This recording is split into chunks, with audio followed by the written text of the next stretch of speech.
So the story starts with the end of the world. One day, the gates opened, dragons and monsters poured in, cities turned to dust. Human civilization became a punchline, crumbling at the slightest touch. But in that endless despair, a few people awakened. They became players, humanity's last line of defense. And among these heroes, there was one man who became a legend. Hyanuk Lee. He started as an F-class nobody, but fought his way to the top to become the Steel Emperor, the last savior of humanity. Yeah, about that. He died. And just when you think the story's over, he opens his eyes and finds himself back. Back in the one place he'd rather die than return to, the military. The last savior of humanity? My ass.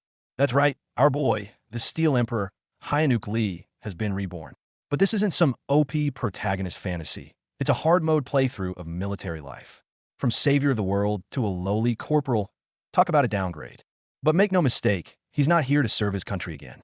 Others see a scruffy, zoned-out soldier, but nobody knows a vengeful soul is awakening inside this shell. His power is back, too, albeit reset to level 0. He gets stronger by eating metal. And right now, this entire military base is starting to look like a giant, all-you-can-eat buffet. Being a grunt obviously sucks, but why is he so pissed off? Because his death wasn't a blaze of glory. On that day, he watched the very world he fought to protect fall apart before his eyes, drowning in a river of blood. And the most ironic part? It wasn't the monsters who destroyed humanity. It was his own comrades, the other players. A bunch of hypocrites calling themselves divine beings gave him the final, treacherous blow. If only I had known how to get stronger just one day sooner. As he lay dying, all that was left was endless regret.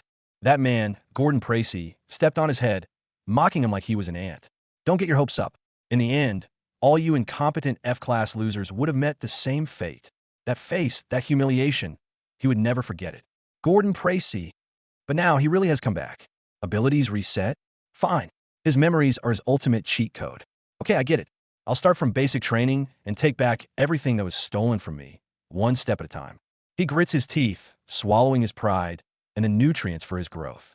But the question remains, why the hell did it have to be the army? Boring roll calls, terrible food, and endless drills.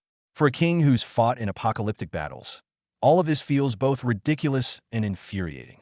What's worse, the F-class label follows him everywhere. Even here, he's still the guy everyone looks down on. The hazing from seniors, the mockery from his peers, it's like his past life's nightmare on repeat. But this time, he's not the same rookie who just takes it. He starts showing a bit of his edge, pushing back just enough to make the bully stumble. This subtle change starts to get noticed by a few. This Corporal Lee, he seems different from before. He chooses to lay low for now, acting alone. He needs time, needs a quiet place to execute his all-you-can-eat steel plan. His squad mates just think he's acting weird today, completely unaware that a storm is brewing. If I cause any trouble and get tied up in the army, it'll be a disaster. While suppressing his burning rage, he quietly and systematically consumes every piece of metal he can find. Spoons, shell casings. Every gram absorbed is one step closer to his revenge. But this amount is practically nothing. An empty casing is 1 gram, and a spoon is only 1.25 grams? At this rate, it'll take forever to get back to my past life's power level. He needs bigger, more nutritious ingredients. And his chance is coming. According to his memories, in 4 days, a gate is scheduled to open near the base. That was where he first encountered Man of Steel, the true starting point of his rise. This time, I have to be perfectly prepared. 3 days later, night watch. The air is thick with unease. His power has grown significantly, but it's still just the tip of the iceberg. He senses it keenly. Something is coming. Junmo, do you trust me? Right before the crisis hits, he probes the only comrade by his side. This isn't a request for trust. It's a life or death warning. Because he knows what's coming next will turn this place into a hunting ground. The words barely left his mouth when the monsters appeared. Goblins, the vanguard from a gate. For regular soldiers, this is the beginning of a nightmare. But for Hyanuk Lee, this is the dinner bell. In his past life, he barely survived this ambush, a complete mess. But this time, he's the hunter, and these monsters are his prey. I never expected to be so happy to see you guys. I waited 3 whole days for this. With a cruel smile, he steps forward to meet them. The first appetizer of his revenge has just been served. His movements are lightning fast, his strength far beyond the limits of a normal soldier. The combat experience he accumulated in his past life has turned him into a precision killing machine. The goblins don't even have time to react before they're cut down like weeds. Oh wow. Looking at the bodies strewn across the ground, he's a little surprised himself. Looks like I'm still pretty weak right now. He's not being ironic. He's being honest. Because he knows the main course is yet to come. He snatches a weapon dropped by a goblin, one made of mana steel. Without a second of hesitation, he devours it. Right, the stinky taste. Mana steel. This is the real nourishment he needs, the source of power that will let him grow exponentially. The system notification chimes as power surges through his veins. He pulls out his bayonet, feeling the brand new strength. A wide grin spreads across his face, his eyes glinting with excitement. Now, then, let the feast begin. Meanwhile, his comrade Junmo was left behind at the guard post. Hyanuk told him he could sense unseen metals moving and was going to check it out. Junmo freaked out. How could an F-class possibly have an ability like that? Report it to the higher-ups? Who would even believe him? Hyanuk's plan was simple. He'd act as the bait and the main force, while Junmo held the post and reported at the critical moment. It was the only way. He turned and vanished into the darkness, leaving only a confident silhouette behind. And then, the gate opened wide before him, unleashing the full goblin horde. This time, he holds nothing back. The metal within his body is mobilized, forged into deadly weapons. He's like a starving wolf charging into a flock of sheep, initiating a one-sided slaughter. This isn't a battle anymore. It's a hunt. It's a feast. The rain pours down, mixing blood with mud. Hyanuk weaves through the horde, every strike precise and lethal. His fighting style, a blend of his past life's techniques and this life's ferocity, makes these mindless killing machines feel fear for the first time. That's it. Keep screaming. Louder. He savors the enemy's cries. To him, they're the overture to his revenge. He's making sure all his enemies understand. The Steel Emperor is back, and he's hungrier and crazier than ever before. He's like an unstoppable steel tornado, leaving a trail of carnage wherever he goes. He's not just using weapons. He's using every part of his body. His arms, his legs, his knees, all hardened like steel, every impact powerful enough to shatter bone. I've been betrayed and backstabbed once before, so you'd all better remember this. If one more bastard tries to attack me from behind, he stands on a corpse, his cold gaze sweeping over the trembling monsters around him. I'm going to devour you all alive. Fear works. These low-intelligence creatures are terrified, too scared to approach. Hyanuk knows it's time to bring out the main dish. He can feel stronger entities lurking in the shadows. Two ominous figures appear at the edge of the battlefield. Goblin shamans, the leaders of this horde. They're far more cunning and powerful than the average goblin. One of them is preparing a sneak attack. Want to try a sample. Little does it know, it's the one about to be served up on a platter. All right, the prey's taken the bait. Hurry up and expose yourself. Hyanuk intentionally reveals an opening. The shaman instantly attacks, massive chunks of earth erupting from the ground, shaking the entire area. The tremors even reach the base, shaking sleeping soldiers awake. They thought it was just an earthquake, completely clueless that the battlefield outside had turned into the set of a monster movie.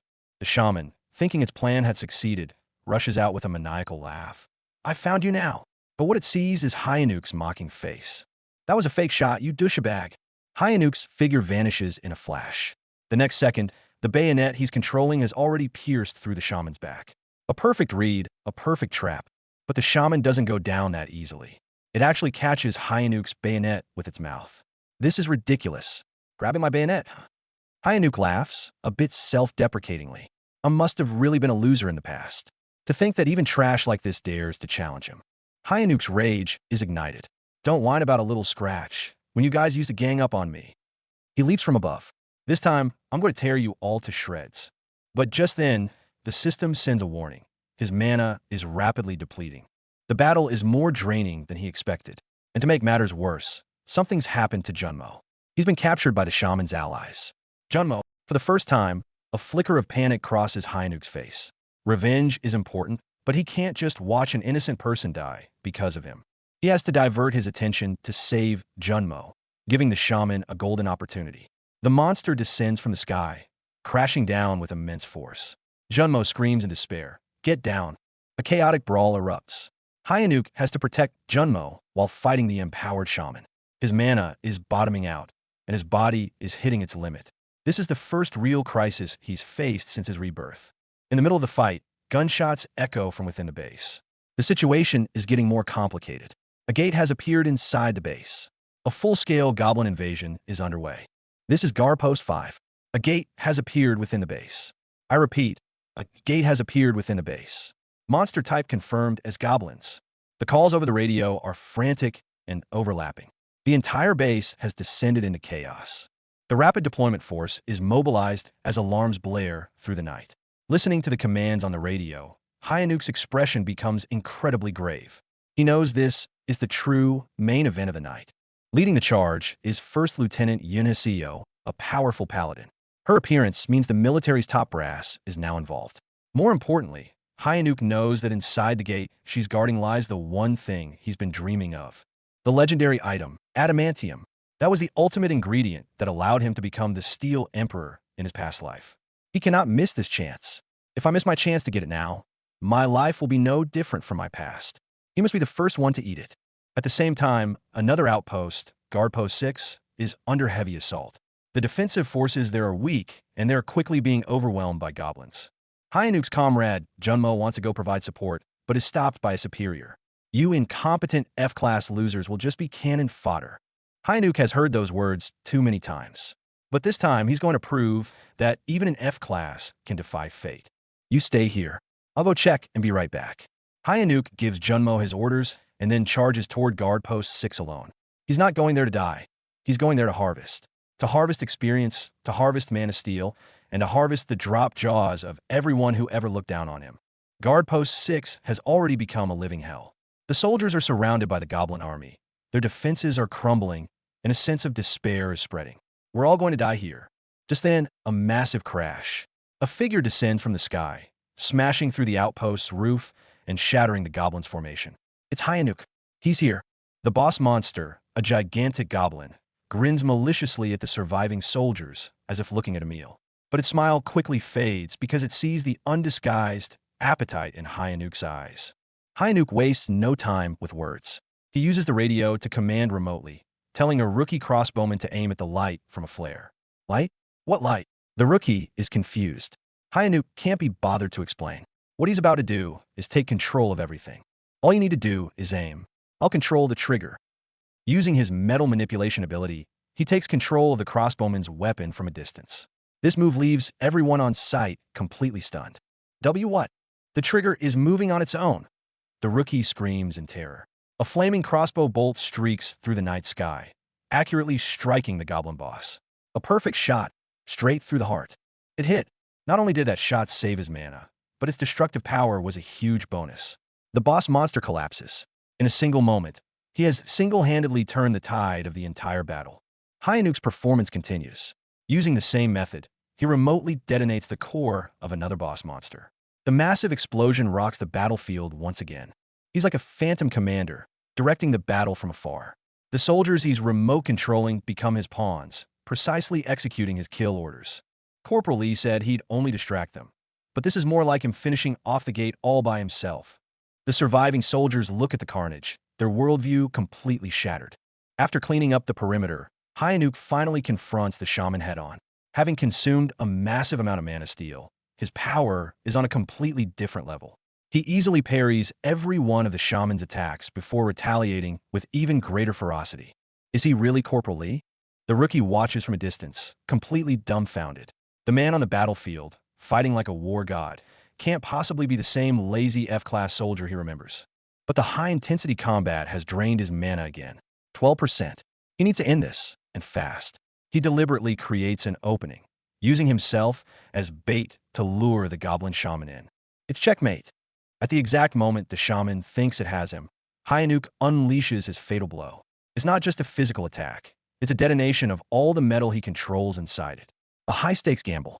He used the act of saving Junmo as a feint to complete his final setup. The shaman is blown to pieces. Well then, bon appetit. He smirks, watching his enemy turn to ash according to his plan.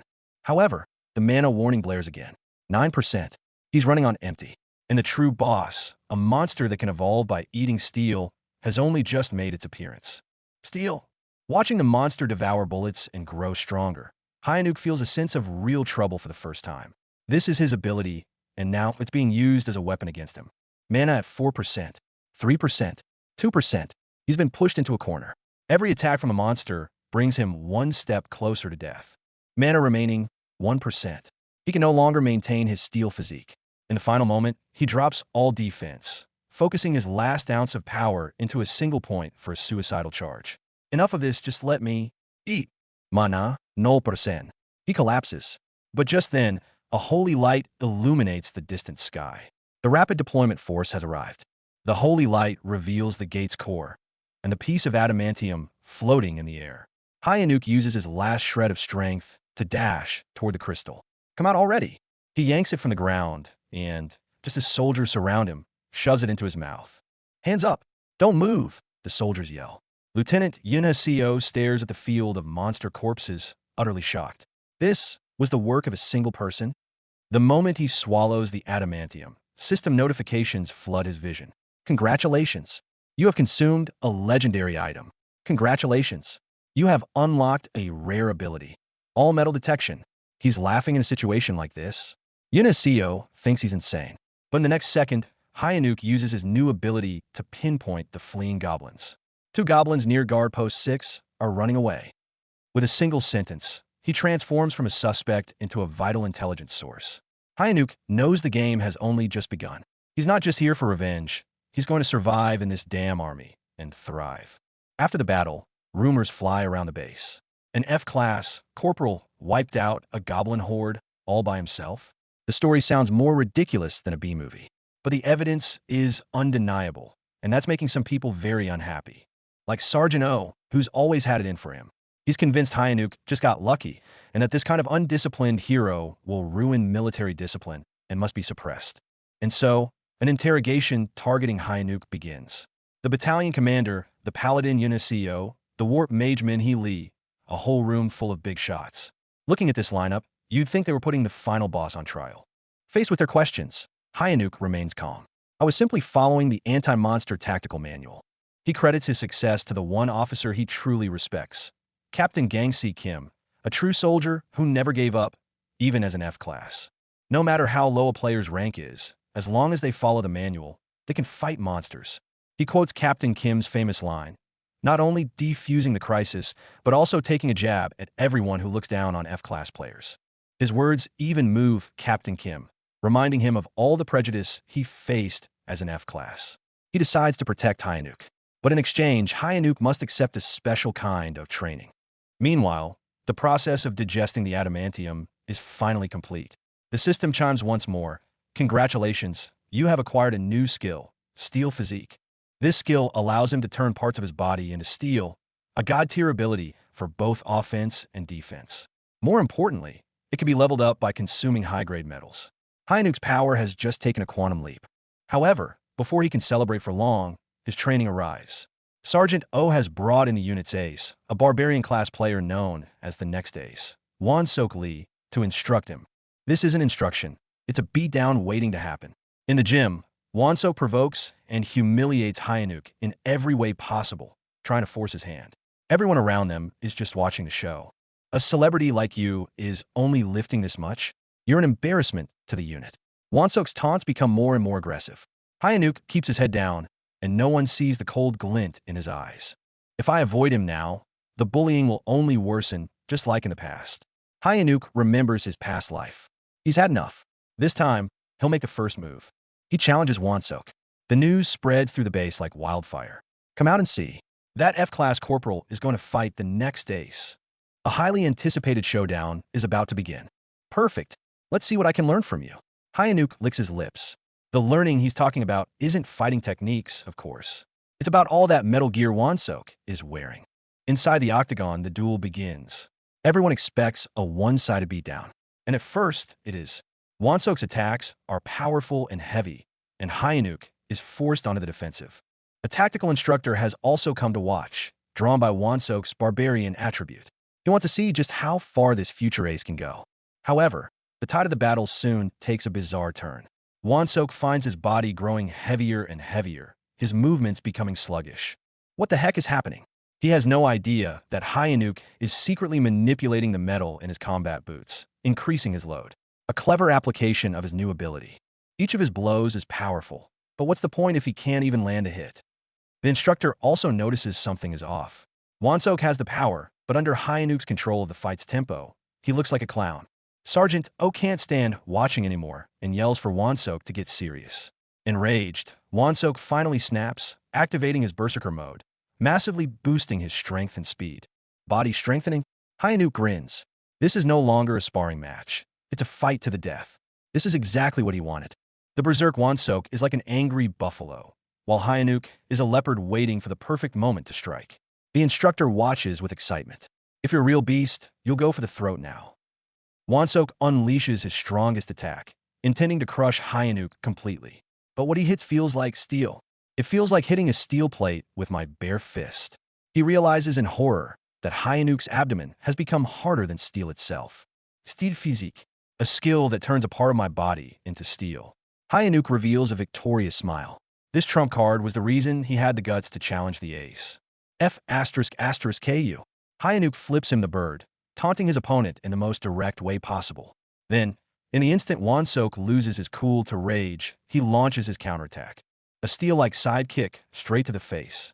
Wonsok goes down unconscious. The entire crowd falls silent. For a brat who only relies on strength, this is your limit. Hyanuk looks down at the loser at his feet, his eyes cold. In the distance, the instructor breaks into an excited grin. He's finally showing his fangs. This is just the beginning. He's going to make everyone understand that F-class doesn't mean trash. And he, Hyanuk Lee, will devour his way back to the top, right here in this military camp, until he reigns supreme once more. You thought knocking out one loudmouth was the end of it? Goo!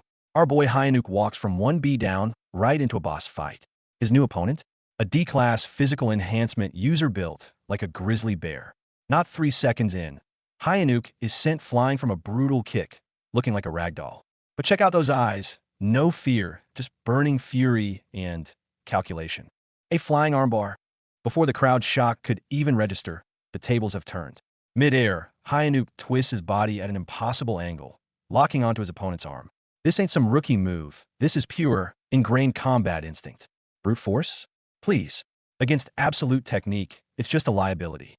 You think you can break my arm with that?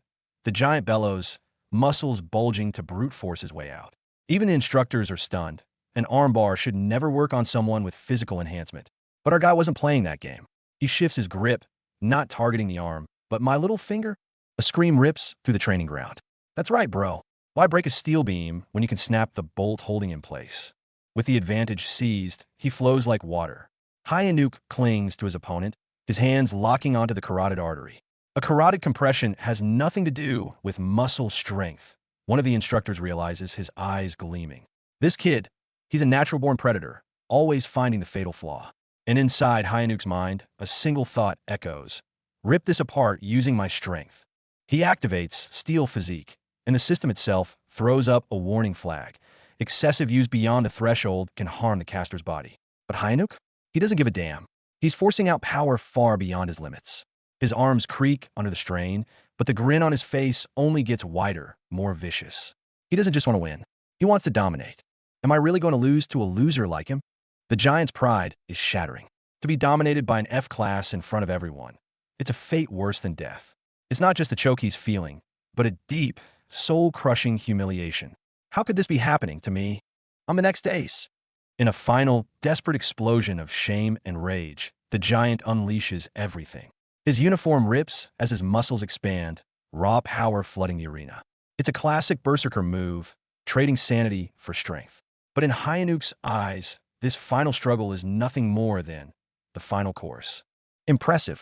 A D-class burning his life force just to break free. The instructor comments with a cold smile. The berserker's power is terrifying, sure, but the look in Hyanuk's eyes? It's even more monstrous. The very instant his opponent's power peaks, Asterisk crash. Asterisk the hulking giant is slammed into the wall like a cannonball, out cold. Silence. Absolute dead silence. Everyone is completely floored by the impossible scene they just witnessed. The instructor clenches his fist, his heart pounding. That guy is a real beast. He knows it right then and there. He's just unearthed a diamond. A monster that could shake the very foundations of the military. The fight is over. Medics confirm the unlucky bastard is just unconscious, and a collective sigh of relief ripples through the crowd. And our protagonist? He stands up as if he just finished a light jog, walks directly to the one instructor who looked thrilled the whole time, and snaps a perfect salute. Salute. I'm Myongo Chion, tactical instructor for the Black Tiger Task Force. The instructor holds out a black card. Hi, Anouk Lee. As of today, you're a member. Gasps erupt from the soldiers nearby. Class is just a standard set by ordinary people. And deep inside Hyunuk, the ghost of vengeance finally smiles. Such a meteoric rise is bound to attract jealousy. Hyunuk can feel the hostile glares from all around, but he couldn't care less. He's focused on one thing and one thing only, getting stronger and getting revenge. The Black Tiger unit? It's just another stepping stone in his master plan. Meanwhile, in the battalion commander's office, two bigwigs are having tea. The Black Tiger unit has been lacking real talent lately. Tell me about it. Every promising C-class gets poached by the guilds. But I hear you went down to the field yourself. That's right. It was because of that brat, Yongjin Choi. But he's currently on leave. Myongo Chion, the instructor in the green beret, flashes a foxy grin. He stares at his reflection in the tea, as if gazing into the future. And thanks to that, I found an interesting soldier. An interesting soldier? The other officer, the battalion commander himself, raises an eyebrow. His scarred face wrinkles in thought. For someone to be called interesting by Myongo Chion, they had to be something special. A storm centered around Hyunuk is quietly brewing among the top brass. But for Hyunuk, life at the center of the storm is hell. The elite unit's training is brutal, pushing him to his absolute limit every single day. Corporal Lee, please teach me how to get strong. A new recruit begs, clinging to him. Hyunuk just snarls back. Get lost. Can't you see I'm miserable enough as it is? From the shadows, a cold laugh echoes. Oh, fine. Go ahead and take care of Corporal Lee that way. A silhouette stands by a window, watching everything unfold. This is purely your fault for making others greedy. It seems Hyunuk's rise to prominence has upset someone's carefully laid plans. And now, a change of scenery. Itaewon Seoul, a bustling night market, full of life. Everything is so peaceful, it's almost boring. A little boy suddenly points to an alleyway, shouting with excitement, "Look, a monkey!" But that's no monkey. It has a crimson sigil on its forehead, and its yellow eyes glow with a malevolent light. Wait, you're not a monkey? Before the boy can finish, a blue vortex opens in the alley, and countless grotesque monsters pour out. Hyunuk jolts awake, drenched in sweat. A dream? No, a memory of the future. The next day, Hyunuk is called to the armory to claim his reward. The battalion commander has granted him leave and a new weapon. A red-haired female officer greets him, her eyes filled with scrutiny and doubt. All the sword marks on the goblins near the gate were identical. That means you stopped the first wave. Single-handedly, the female officer is clearly skeptical. Hyunuk doesn't bother explaining. He walks over to the weapon rack and casually picks up a plain-looking wooden sword. Don't just pick anything because I pressured you, she warns. But the item information panel tells a different story. Item information name, Cloud Sword. Effect, absorbs water and releases water fog. This is no ordinary wooden sword. This is the legendary blade of the Cloud God, the hand of the Cloud God.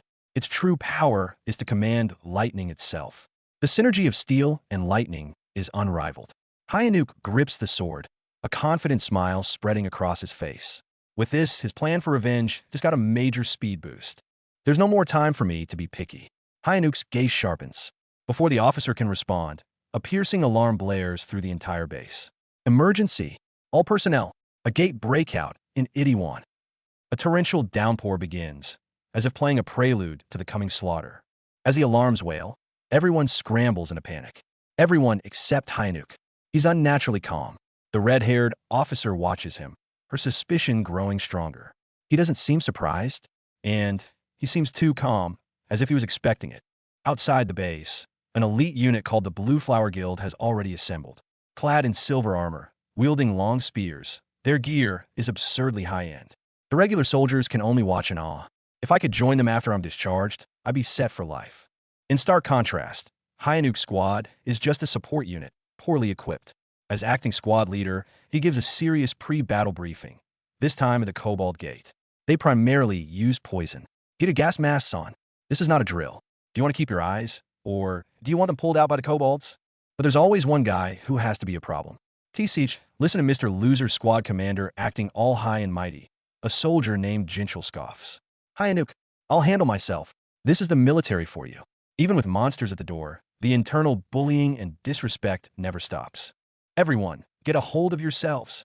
Hyunuk finally snaps, his roar silencing the entire squad. That's not the first time we've heard that crap, is it?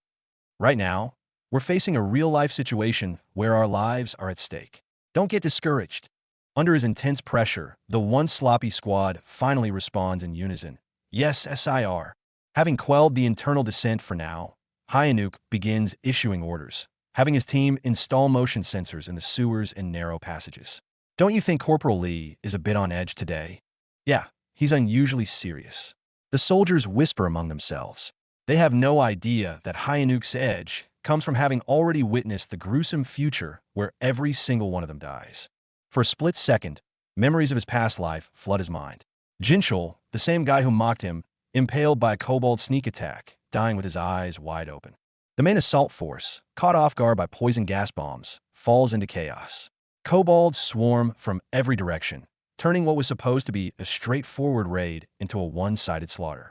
And him, pinned under the foot of an elite kobold chieftain, completely helpless, forced to watch as his comrades fell one by one. Corporal Lee, are you okay? A soldier named Junmo rushes over to save him. He was the only one who truly cared. June, M.O., run. He rasped with his last breath, but it was too late. In the act of saving him, Junmo's arm was severed by the chieftain's blade, and he was brutally killed right before Hyanuk's eyes. No. Hyanuk snaps back from the agonizing memory, his jaw clenched tight. The report that the sensors are installed pulls him back to reality. Junmo was killed by kobolds while trying to save me. This bone-deep regret is the driving force behind his second chance at life. Junmo, listen to me. Hyanuk's voice is cold and firm. When I give you the signal, take the entire squad and evacuate the operation area. Huh, isn't that armed desertion? Junmo asks, his face pale with shock. No, a glint of madness and absolute confidence shines in Hyanuk's eyes. It's a tactic. This time, he won't let anyone die. He's going to face this hell alone. Meanwhile, the main strike platoon storms the kobold nest. They advance in a standard magic formation, ready to clear out the enemy with textbook precision. But they quickly realize something is wrong. The number of kobolds in the nest is far greater than estimated, and they're highly organized, as if waiting to spring a trap. Fire! The commander orders, and flamethrowers instantly incinerate the front line of kobolds. But this doesn't deter the monsters. It only fuels their ferocious onslaught. While the main force is bogged down in a desperate fight, Hyanuk's squad is busy executing his tactic in the rear, attaching motion sensors all the way to the back of the sewer. This is the critical first step of his real plan. Hyanuk rips up the official field manual. He's fighting this war his way. We're attaching motion sensors as per the field manual and marking the respective locations with aluminum tape. He explains to the red-haired officer who just arrived. Her only response is a cold, dismissive, "What a joke." This officer is Captain Minhee Lee, a C-class mage. She scoffs at the high level of alert for this mission. It's just a kobold gate. Even the Blue Flower Guild is here. This is a massive overreaction. She has no idea what kind of disaster is about to unfold. Captain Lee's arrogance infuriates another officer, and they start arguing on the spot. Hyanuk, meanwhile, is stopped by a Staff Sergeant Siona Choi. "Sir, is something wrong?" The C-class healer has keenly sensed the unusual tension in the air. "It's nothing." Hyanuk brushes it off, but his strange behavior has already drawn attention. Just then, a messenger runs up. The battalion commander has called for Corporal Hyanuk Lee. Referring to me? Hyanuk is taken aback. At this critical moment, why would the commander summon him? He looks toward the command vehicle in the distance, a sense of unease creeping in. From a high vantage point, the assault platoon under the commander's direct control is monitoring the battlefield. What on earth is the battalion commander thinking, sending us on a kobold raid? They're just as confused about this deployment as everyone else. Hyanuk arrives at the mobile command center and comes face to face with the man with the scar, the battalion commander. "Salute. Corporal Hyanuk Lee. I was informed that you summoned me. The first squad has taken heavy losses.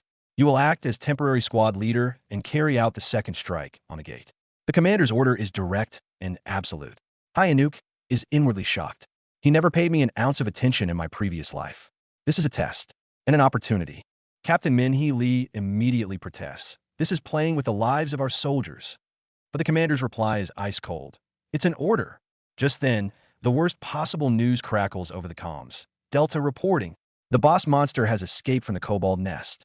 It's all happening exactly as he remembers. Hyanuk makes one last attempt to change their fate. "Sir, I have something to say. If we don't fall back, we'll be wiped out." The commander just looks at him impassively. "Speak." But he's out of time for speaking. The lookouts on high cry out in alarm. Without another moment of hesitation, Hyanuk turns and bolts.